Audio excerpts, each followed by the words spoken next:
Halo, tahukah Anda kisah Pastor Lekok, seorang misionaris Belanda yang meninggal dalam karya pastoralnya di Indonesia Timur? Mari kita simak kisahnya. Pastor Lecoq Armanville, Serikat Yesus. Yang diambil dari buku Ensiklopedi Gereja karangan Adolf Heiken SJ. Pastor Lecoq adalah seorang misionaris Jesuit Belanda yang berkarya di Semarang pada tahun 1879 sampai 1881 dan kemudian menjadi pastor paroki di Maumere dan Sika, tempat ia diserang dan mendapat luka berat karena kena peluru waktu hendak dibunuh oleh orang-orang Sika. Sebab mereka menyangka sumur artesis yang dia bor adalah penyebab tidak turunnya hujan sejak lama. Pastor Lecoq berwatak keras dan sangat rajin, khususnya dalam merawat orang sakit. Waktu ia dipindahkan oleh pembesarnya, segerombolan pemberani suku Liu mau menculiknya supaya ia jangan pergi.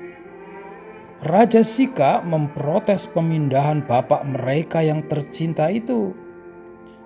Atas usaha Pastor Lecoq, kurang lebih sekitar 11.000 orang Sika bertobat menjadi Kristen. Sayangnya mereka meninggalkan segala tradisi zaman misi Portugis atas desakan pastor yang radikal ini, tanpa menyadari bahwa sebenarnya upacara-upacara tersebut dapat tetap dipertahankan asalkan dibersihkan dari unsur-unsur kekafirannya.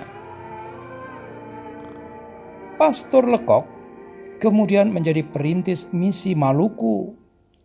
Walaupun usahanya di Pulau Seram dan Watu Bela kurang berhasil, keberaniannya merintis jalan sampai Irian dibuka misi Katolik besar artinya.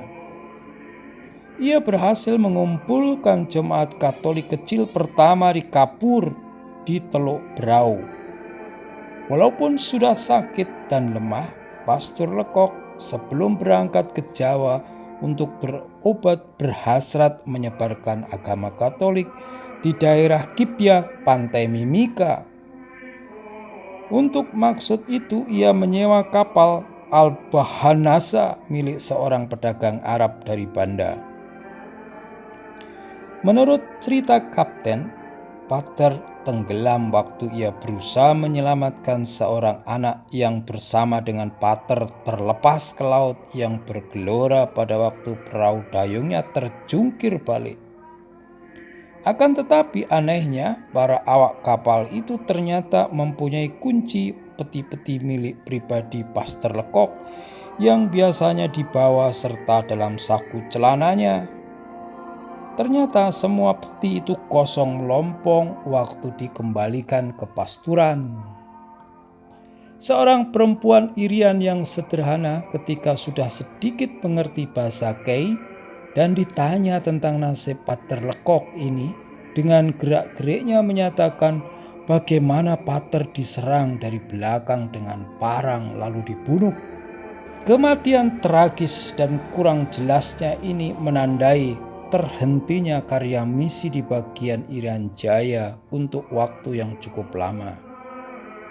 Pater Lecoq hanya 7 bulan bekerja di pulau itu, tetapi penduduk tidak lupa akan dia. 14 tahun setelah kematiannya, Perfect Neyes MSC masih bertemu dengan beberapa pemuda yang berumur sekitar 20 tahun di pegunungan sebelah barat Laut Fakfah yang dulu dibaptis oleh Pater Lecoq, dan mereka masih ingat nama baptis mereka. Demikianlah kisah Pater Lecoq yang berkarya di Indonesia Timur.